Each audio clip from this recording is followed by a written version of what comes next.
Hello and welcome to this overview of the STM32H5 security architecture.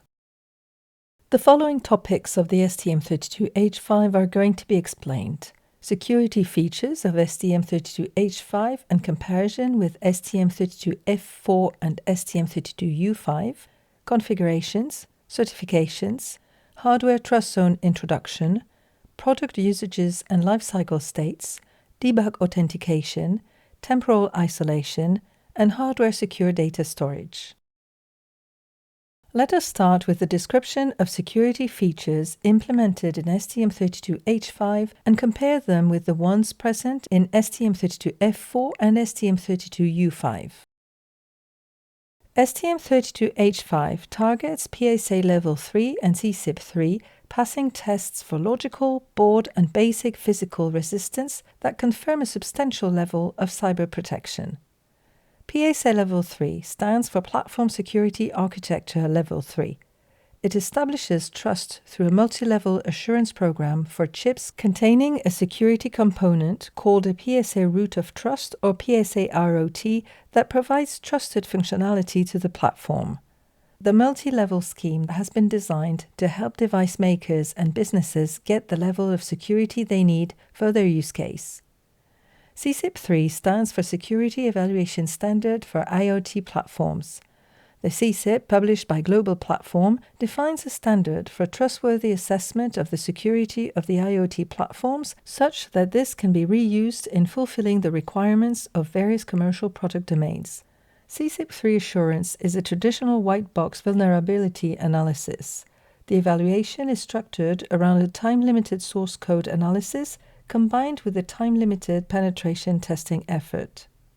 The following security features are implemented in the STM32H5: debug authentication control, device lifecycle, hardware unique key called HUK, root of trust, secure boot and secure firmware install, hardware secure storage, resource isolation using trust zone, cryptographic functions, 2 AES 256, one with SCA resistance, AES and PKA side attack resistant by hardware, hash, SHA-1, SHA-2, and true random number generator, on-the-fly decryption on external OctoSPI flash, and active tamper detections. Security has many layers and multiple levels. Its implementation depends on various factors such as the project capabilities, the application requirements, the security assurance level requirements. Therefore, STM32 Trust based its offer upon a set of scalable security functions, services, and ecosystem offer. Security assurance is a key item within STM32 Trust offer. It represents the trust ST can provide to our customers into our product ability to help secure our customer assets. The choice of PSA and CSIP was made as an independent source of evaluation for building that trust, lowering the necessary investments of our customers in security engineering. These will also help some of our customers quickly engineer their platforms or devices for proprietary or standardized security assurance levels required by their ecosystems. In particular, CSIP from Global Platform is bridging the gap with many other certification bodies by aligning the protection profiles with the application requirements. Our portfolio offers products with or without security. We also have very old products that were not designed with and for security. Our target is to provide a security assurance level for all our products embedding security, hardware or software. Legacy products embedding secure boot and secure firmware update, SBS-FU, will provide PSA Level 1 and CSIP 1 equivalent levels at minima, and if certification stamps are not present, evaluations will be done and can be retrieved. Starting from STM32L5, ST decided to raise the bar and offers PSA Level 3 and CSIP 3 on all new secure products, allowing to move forward on security assurance to a much higher level. This table compares the security features of 3 microcontrollers: STM32F4, STM32U5, and STM32H5. The new features offered by STM32H5 are highlighted. First, STIROT Secure Software is a secure software and system flash memory used to manage secure boot and secure firmware update of the first updatable code in the system. The STM32H5 implements a device lifecycle state machine supporting 6 states and 2 debug authentication mechanisms. In the STM32H5 devices, the hardware and software resources used to boot can be isolated. This is called temporal isolation. Temporal isolation uses secure hide protection or HDP levels. According to ARM PSA security model, the number of temporal isolation levels for STM32H5 is 3, HDPL 0, 1, and 2, while HDPL 3 secure or non-secure protection is based on runtime isolation. Globally, 11 passive and active tampers are available on iOS. This table lists the security acceleration units present in the STM32H5. Some of them are disabled in products satisfying export control rules. Symmetric cryptography is accelerated by means of AES and Secure AES modules. Secure AES or SAES is resistant against side channel attack or SCA. The following hash algorithms are supported in hardware: SHA-1, SHA-2, SHA-2 and SHA-2 512. The public key accelerator, or PKA, is intended for the computation of cryptographic public key primitives, especially those related to RSA, Diffie-Hellman or elliptic curve cryptography over Galois fields. The RNG is a true random number generator that provides full entropy outputs to the application as 32-bit samples. OTF-DEC allows on-the-fly decryption of the AHB traffic based on the read request address information. Typical usage is decrypting code and data read from external non-volatile memory. The performance of AES and SAES units is boosted on STM32H5 due to frequency increase. Let us describe now the configuration of the platform security. The configuration of the platform security depends on the reference of the STM32H5. The STM32H573 supports all features. Trust Zone can be enabled or disabled through an option byte. When Trust Zone is enabled, the root of trust firmware can either be the one designed by STMicroelectronics, which is certified, or one developed by the OEM. STM32H56X doesn't embed cryptographic accelerators and is therefore not subject to export control. STM32H57X embeds cryptographic accelerators and is therefore subject to export control. Note that Trust Zone can be enabled in STM32H56X, but an OEM IROT is required. Trust Zone is deactivated by default in all STM32H563 and H573 and STM32H562 devices. The STM32H503 doesn't support Trust Zone. All devices must support a secure boot flow to ensure only authorized software can be executed on the device. Secure boot uses cryptography to verify the next stage code and any metadata. The example boot flow represented in the figure shows the main bootloader verifying and validating the platform and application root of trust codes. 1. A device must always boot from a fixed address in the boot ROM following system reset. 2. The boot ROM verifies and validates all images that are associated with the next stage before executing any next stage code.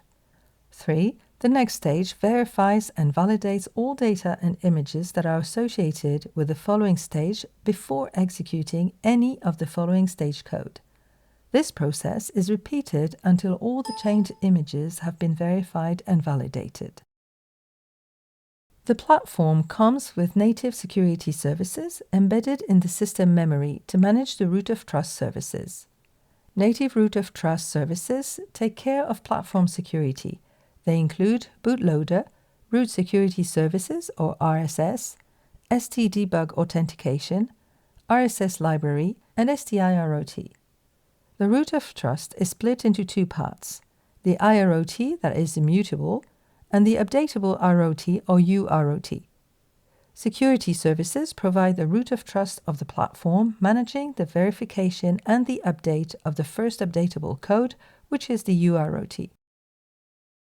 The first step in the boot sequence is the jump to entry point of the IROT called the Unique Boot Entry or UBE. The secure boot address is selectable through an option byte. Either the STI IROT is used or an OEM IROT that has to be installed. STI IROT is natively present only in the flash of STM32H5 The following security services stored in system flash are available: root security services allowing to install securely an extension, STI IROT, ST debug authentication enabling to reopen the debug when the product is in the field, RSS library, and bootloader. The STM32H573 offer two options to execute the immutable code after a reset: security services when STI IROT is selected, managing the secure boot of the next boot level, and proprietary boot entry when the OEM manages the full chain OEM IROT to be installed in user flash memory with proper security activation. The next step consists in verifying the updatable root of trust or UROT. Then, the UROT verifies the trust zone application image and the non-secure application image. The secure boot chain is now completed. The STM32H57X supports all the steps of the secure boot described in the previous slides. Trust zone can be enabled or disabled. When enabled, either the STI IROT or OEM IROT is executed after the reset. In the STM32H56X, AES and SAES are not active and STI IROT is not present. Trust zone can be enabled or disabled.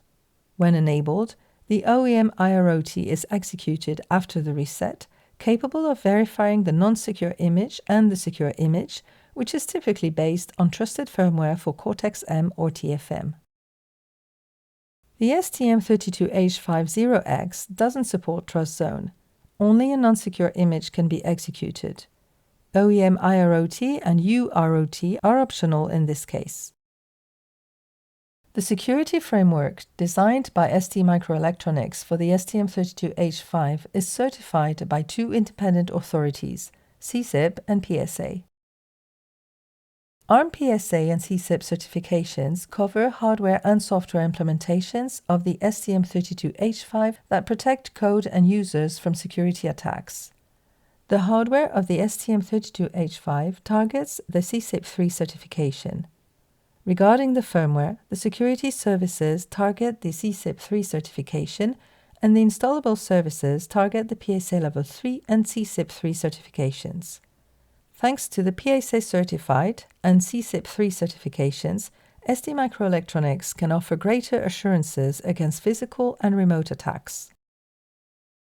Trust zone reduces the potential for attack by isolating the critical security firmware and private information, such as secure boot, firmware update, and keys, from the rest of the application. This slide highlights the differences between ARM Cortex-M4 and Cortex-M33 cores. The V8M mainline is a superset of the V7M architecture. Trust zone is a new feature enabling the core to switch between two security states, secure and non-secure.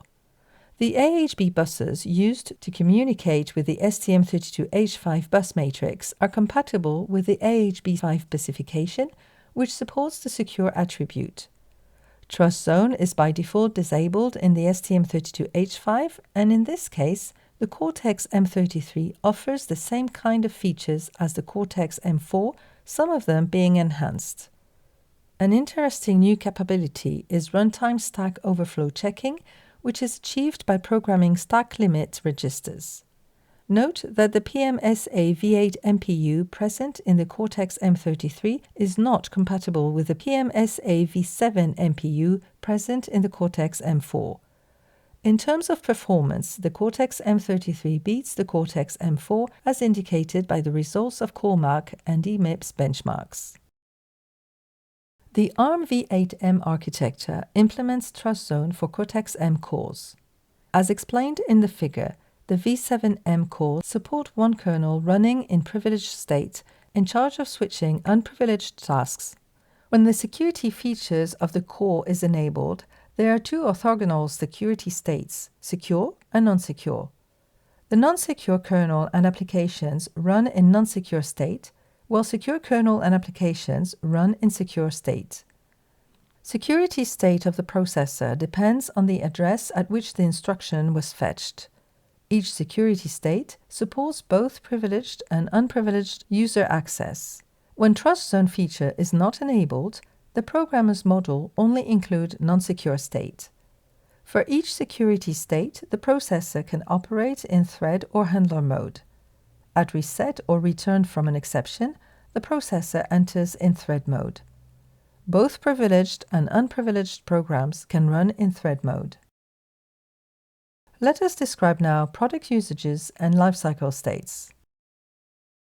The product lifecycle allows to control access to different assets, code, and data of the product, including during development, manufacturing, and after sales. It allows to provision the product with different distribution models, taking care on the code and data provisioned. The full view of the lifecycle includes the debug authentication part to help product maintenance to manage field returns.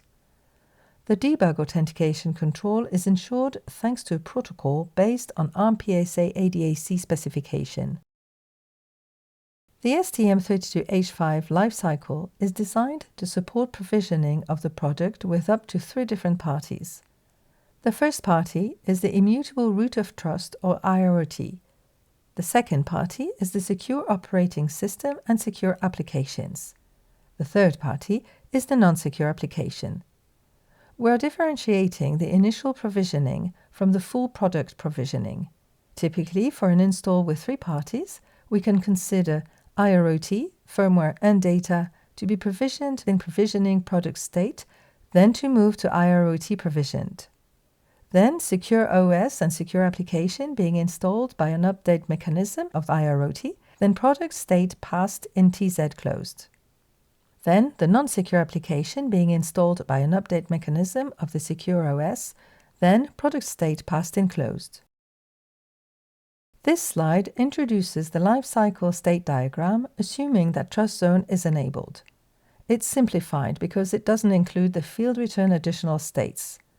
The list of product states from top to bottom is open, default state when no firmware is installed, provisioning, IROT provisioned, TZ closed, closed, and locked. The supported transitions can be requested through the debug interface or via the system bootloader.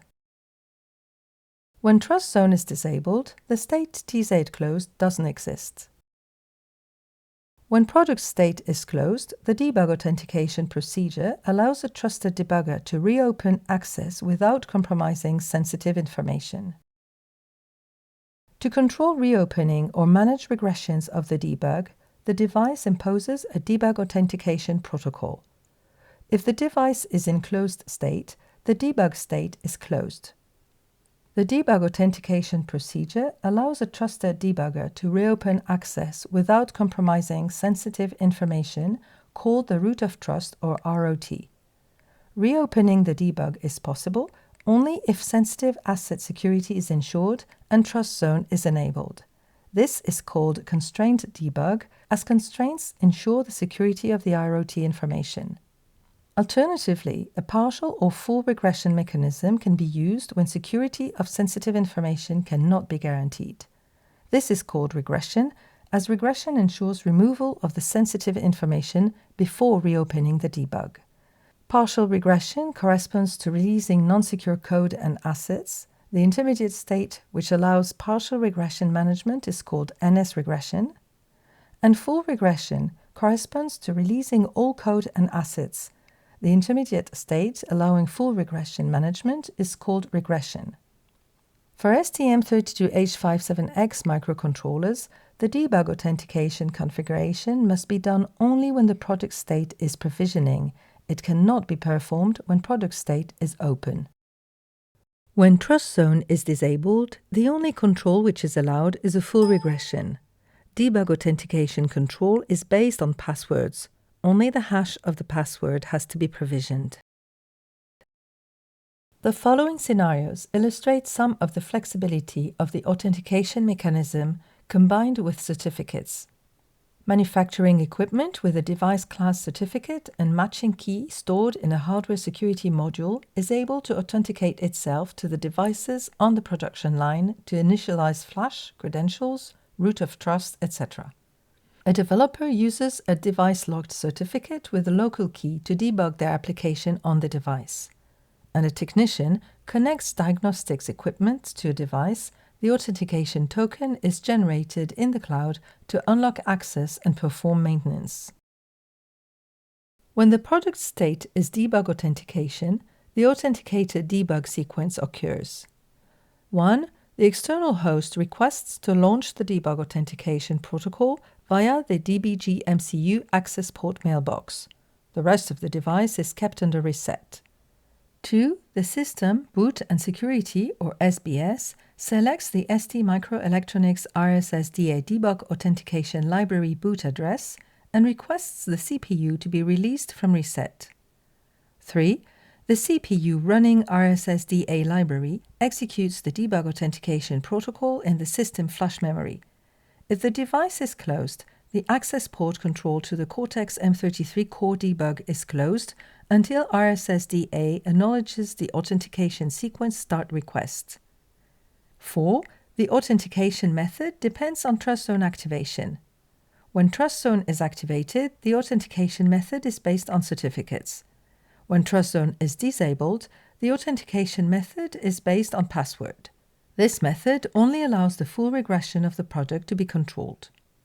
5. Above reopenings are effective only when HDPL and SBS HDPL-SR has value equal or superior to the value programmed in DBG Auth HDPL field in SBS DBGCR register. In case of authentication failure, the user is informed through the host interface. The debug authentication library in system flash memory is available only when HDPL equals 0 or 1. Only this library can perform the steps 3 and 4 described above. When trust zone is activated, the authentication method is based on certificates. As soon as a debug certificate chain is fully verified by the device, if the certificate concerns a debug permission, the RSSDA programs the debug opening of the Cortex-M33. Alternatively, the certificate can authorize partial or full regression, allowing debug on a regressed part. The default mechanism for authentication relies on challenge response protocol. The response to the challenge is a signed authentication token, also called the debug token. A chain of certificates links the key used to sign to the authentication token to a set of one or more trusted anchors, the roots of trust. Based on the vendor needs, the chain can be of arbitrary length, ending in a key directly linked to a programmed root authority.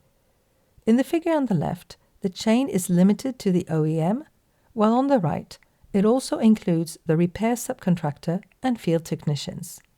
Adding intermediate steps in the certificate chain adds some overhead to the authentication process in the form of extra verification operations and increased data size.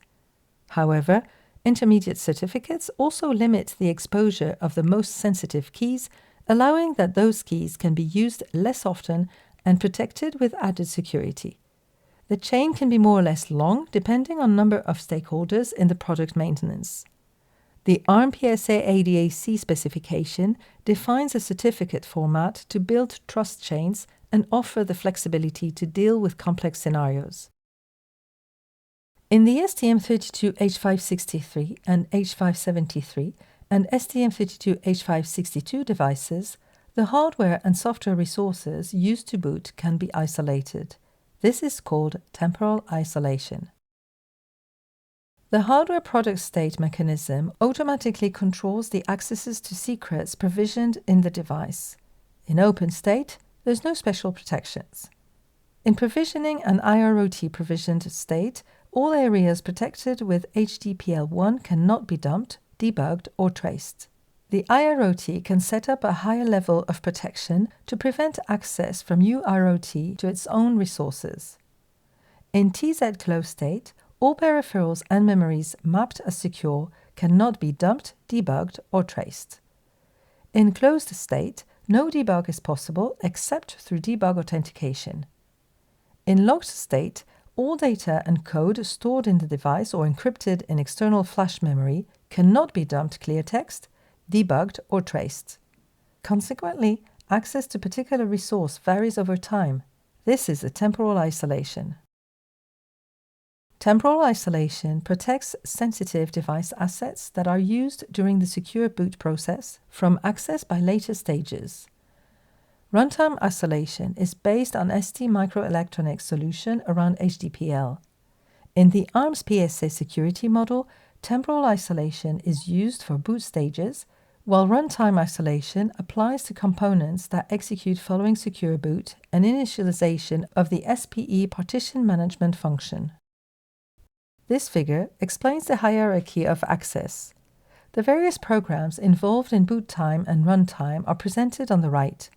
The ST Root Secure Service, or RSS, the ST Immutable Root of Trust, or IROT, the ST Updatable Root of Trust, STUROT, or proprietary 1 UROT, and the secure and non-secure applications. Each of these programs is assigned an HDPL. Access to the high protection area can be denied by progressing the HDPL level in the system configuration, boot and security, or SBS. For example, the part of the flash containing the RSS becomes hidden when the RSS transitions the HDPL from 0 to 1. The HDPL level can be only cleared by a system reset. There's no means to deactivate the area protected by HDP. The protected HDP area is defined by setting its size using start and end sectors in a similar way as the secure watermark. The current HDPL also determines the access control rules and keys used for encryption and decryption. Non-volatile data and code of a particular HDPL can be encrypted with a derived hardware unique key, or DHUK, that includes the monotonic counter, making sensitive resources undecipherable from higher HDPLs. The HDPL selects the secure storage domain, OBK HDPL, accessible from current HDPL or greater ones. Hardware secure storage control improves the security by isolating programs running at different privilege and security levels. It also protects OB keys against accesses and utilization from lower-level HDPLs. Finally, hardware secure storage enables secure provisioning of firmware by different OEMs. Note that even if we're talking about key storage, any kind of data can be stored. First of all, let's generalize that when we're talking about keys, OBE keys, we're considering also data like mapping, configuration, status, etc. At the receipt of an OBK read, write, or execute access, secure and privileged attributes are first checked, followed by OBK HDPL.